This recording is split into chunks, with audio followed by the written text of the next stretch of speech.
আপন বইলা আপন আপন বইলা সংসার কাটাইছো এই আপন রাই তো হাসরে তোমার বিরোধী ঠিক না বেঠি কেন আমি বললাম কবর ভয় আসেনি আমনগর হৌদা মিছা কথা অজ্ঞারও নাই কবর ভয় থাকলে তো একটা মানুষ এই জায়গায় থাকতো না পাগল হয়ে যেত কথা বলে ঠিক না ঠিক ঠিক আপনারা কি চলে যাবেন নাকি না একটু অমনোযোগী দেখা যাচ্ছে মনে হয় খেয়াল করুন ভাইয়ারা আমার যেহেতু কবরবাসীদের কথা আমার পোস্টারে আমি দেখলাম একটা বিষয় আমার মনে হয়ে গেল দুঃখের সাথী কেউ নাই রে সুখের সাথী অভাব না ঠিক না বেঠি ঠিক আজকে কেন বললাম খেয়াল করো তোমার ভিতরে যদি কবরের চিন্তা থাকতো তাহলে তুমি ঠান্ডা বুঝতা না ফজরের সময় ঠিকই দৌড়াইয়া তুমি মসজিদের মধ্যে যাইতা ঠিক ও বন্ধুরে যুবকরা আজকে এখন নামাজ রোজার খবরে কথা বললাম অনেক যুবক দূর কিতাম সেটা করে আমি টান টন দিতে এত মনে কান্দা কান্দার বাস শুরু করছে আর ওয়াজ হয় না এতে যাইতে তখন তোমার আমার দাওয়াত দরকার নাই কিন্তু আমার ভাই জানে সত্য না বললে আগুনে জিব্বা দিয়ে আগে আমার জিব্বা আগুনের কাছে দিয়ে আগে আমার জিব্বাটা কাটবো কথা বলা ঠিক না বেঠিক এই জন্য আমি বলছি যে দাওয়াত বড় কথা নয় একটা কথা যদি আপনার হৃদয়ে কাটতে পারেন তাহলে আমার আশাটাও সার্থক এদের টাকা পয়সা করে খরচ করো সার্থক কথা বলে ঠিক না বেঠিক কেন বললাম আমার থাকার কোনো সুযোগ নাই ও কবরবাসীদের সামনে একটা কথা বলে যাই গো কবরবাসীদের সামনে দিয়ে আপনি যখন যান এর কবর মানে মৃত্যু আপনার কবর দেশে চলে যাবে আম্মা জানা আয়েশা সিদ্দিকা বলে ইয়া রাসূলুল্লাহ ও মায়ার নবী গো আপনার থেকে জানার আছে গো কিয়ামত কখন হবে আমার নবী ডাক দিয়া বলে আয়েশা গো কিয়ামতের প্রথম কথাটা বলে যায় যার সামনে যেই দিন মালাকুল মউত হইয়া যাইব ওর জন্য ওই দিনই কিয়ামত হইয়া যাইব ঠিক না বেঠে এবার আসুন কবর ভয় কি জিনিস বুখারীর বর্ণনায় কবর অধ্যায়ের মধ্যে আপনি পাইছি একটা মানুষ যদি দৈনিক 20 বার মরণকে স্মরণ করে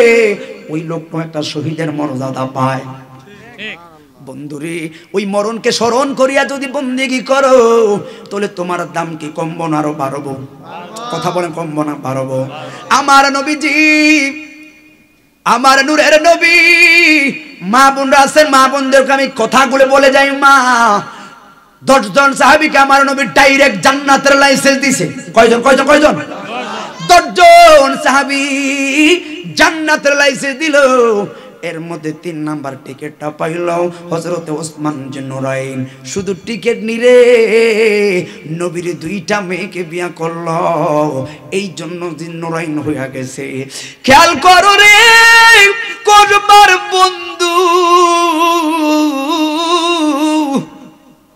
তুমি যুবক তোমার গায়ে শক্তি আছে এখনো দাড়ি উঠে নাই অহংকার না মোটরসাইকেল চালাইছো আমার জগন্নাথপুর থেকে বাইরে আসছে এই জন্য যারা মোটরসাইকেল হুন্ডা চালাও আমি তোর হাতে দইরা কইয়া যাই রে ও যুবক তোর পাওয়া গায়া দে তোর পায়ে দইরা তাহিরা কইয়া যায় হেলমেটটা মাথায় রাখবি ওভারটেক করা কোনোদিন বাবা ছেলের কাম্য নয় ঠিক না বেঠি আমি গতকালকে হতভম্ব হয়ে গেছি একজন ছাত্র কুমিল্লা টু চাঁদপুর হাইওয়ে দিয়ে চলে যায় উস্তাদকে দেখে ওনার সাথে আমার সাথে সম্পর্ক থাকার কারণে আমি দেখলাম আমি রাস্তা দিয়ে মোটরসাইকেলটা যাই আমার স্যার সামনে দিয়ে যায় বললাম স্যার উড়েন না আমি আপনারে লইয়া যাই যেহেতু আমি ওই সামনের পথে যাইম হাই হাই রে স্যার মায়া কইরা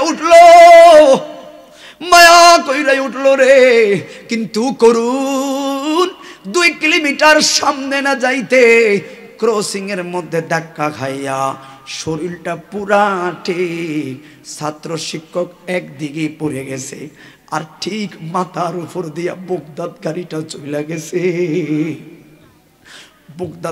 চলে গেছে মাথাটা 2টা মুহূর্তের মধ্যে ভ্যানিশ হয়ে গেছে হাই রে মরণ রে কে জানতো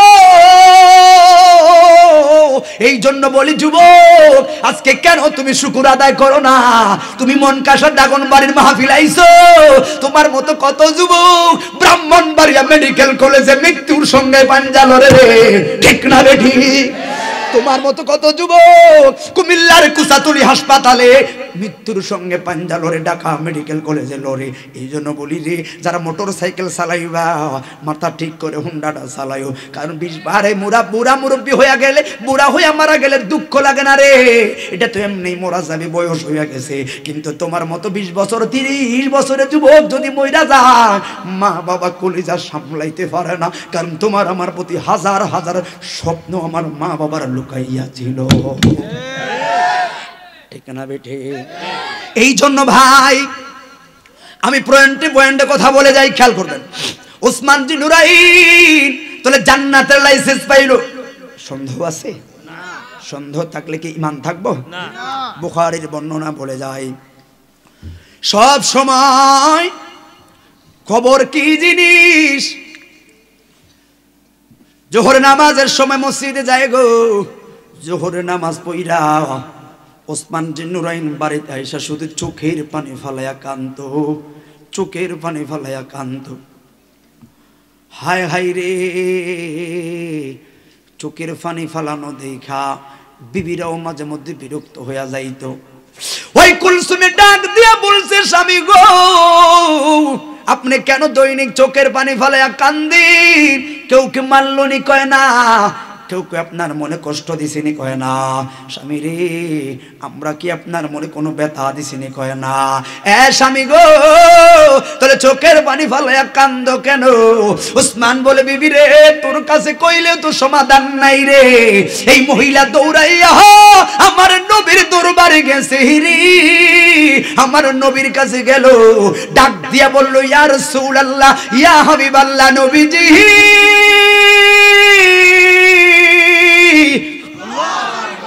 ও মায়ার নবী গো, আপনার কাছে আইলাম। আমি জানি কবর ওয়াজ করলে অনেকের ভালো লাগতো না, লাগলে লাগুক, না লাগলে নাই, 10 জন থাকলেই যথেষ্ট, ঠিক না বেঠে? আমি জানি হারিয়ে যাব একদিন আমি, রব না ভুবনে চিরদিন। ক্ষমা করে দিও তোমরা আমায়, ক্ষমা করে দিও তোমরা আমায়, ভুল করে থাকি যদি কোনো দিন, হারিয়ে যাব একদিন আমি, রব না ভুবনে চিরদিন, ঠিক না বেঠি? এই জন্য ভাইরি কুলসুম আমার নবীর দরবারে যায় বলে, নবী গো ইয়া রাসূলুল্লাহ আইসি বেতা লইয়া। আমার নবী ডাক দিয়া কইল, মারি আইয়ুকুম মিসলি, কে আছে আমার মতো? তুই কি খবর কইবি? আমি নবী জানি রে। হাত তুলে বলে, ইয়া রাসূলুল্লাহ। এই নবীর জানার ক্ষমতা আছে না নাই? কথা বলা আছে না নাই? যা যা বাড়িতে যা। ও বন্ধুরি, পরের দিন আবার ওসমান জি নুরাইন নামাজ পড়তে গেল। আমার নবী ডাক দিয়া বলছে, পাগলা সাহাবী গো, চোখের পানি ফালাইয়া কান্দ, কি মনে করছো আমি জানি না, দেখা করবি এ পাগলা। ওসমান জি নুরাইন আমার নবীর কত মায়া দাঁড়াইলো। আমার নবী বলছে, সাহাবী গো দৈনিক চোখের পানি ফালাইয়া কান্দ, কি জানো না মনি? আমি মনে হয় বুঝতে পারি নাই। কান্দার কারণ আমার নবী জানে রে। যাই না উম্মত রে কি শিখাইয়া গেল আমার নবী।